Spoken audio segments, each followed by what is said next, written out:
Police in Virginia Beach, Virginia, have released a timeline of Friday's deadly mass shooting at a municipal building.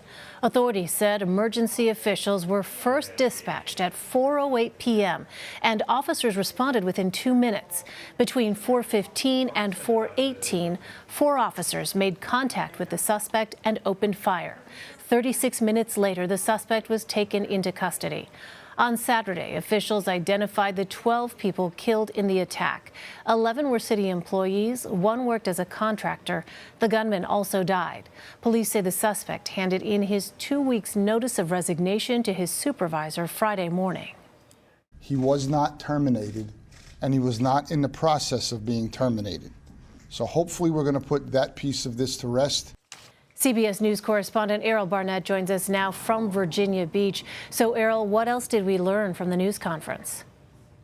Well, Elaine, the fact that officials just confirmed that this suspect was in the process of leaving and filed his resignation on Friday via email is quite noteworthy. But we should highlight that that response from police only came after a journalist here asked a very specific and pointed question based on what the suspect's colleagues had told them. Police began this press conference by saying that this suspect was not being disciplined, he was not in the process of being fired, and that so far the motive for this horrific act does not seem to be based on that. However, it is quite stunning for us to realize that this individual, hours before he came into the building behind me and opened fire on his colleagues, was upset about something, or at least was in the process of leaving, is quite noteworthy because police at this stage have not pointed to a specific motive for how at least 12 people now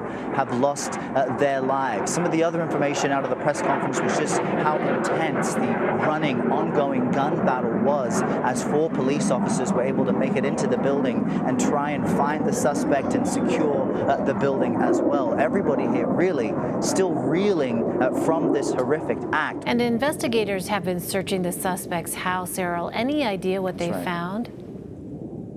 They've not released any information about what they found, but they are looking for a resignation letter that would, of course, accompany an email. They're interested to see that. They're also very interested to speak to the suspect's relatives. Some of them are here in state, but they also stretch out from North Carolina to Texas. We went to the home of 2 of the suspect's relatives this morning. On their front door, they have a message posted for everybody. I'll read some of it, or I'll read it to you now. It says, quote, "The family of Dwayne Craddock wishes to send our heartfelt condolences to the victims.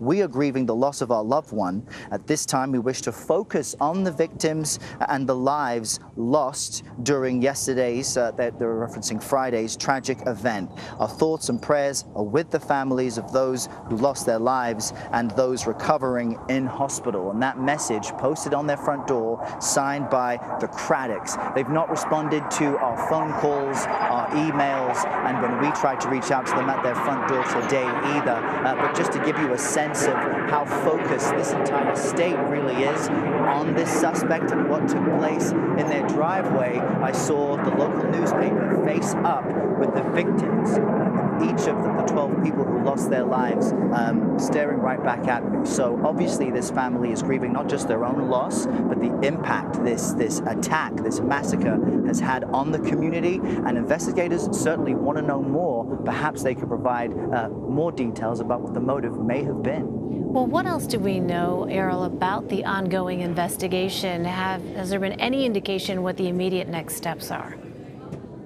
Well, you're seeing the immediate next steps play out right behind me. It may be difficult to see, but there's a dark vehicle there in the parking lot. That's an FBI truck. We've watched over this weekend as FBI agents have been coming in and out of Building 2 behind me collecting evidence. Some 40 investigators from the FBI are here. They've taken over this evidentiary recovery phase, and effectively they will now attempt to connect the dots and see what a motive may have been, if anyone else perhaps knew of this plot. It appears that the suspect's weapons were purchased legally, lawfully, and recently, so there doesn't appear to be any gun control reaction or motive that could have prevented this act. And the employee, because he was employed at the day this happened, used his card key to access the building. And officials have noted that this is a public place. This is where people come to pay utility bills, where contractors come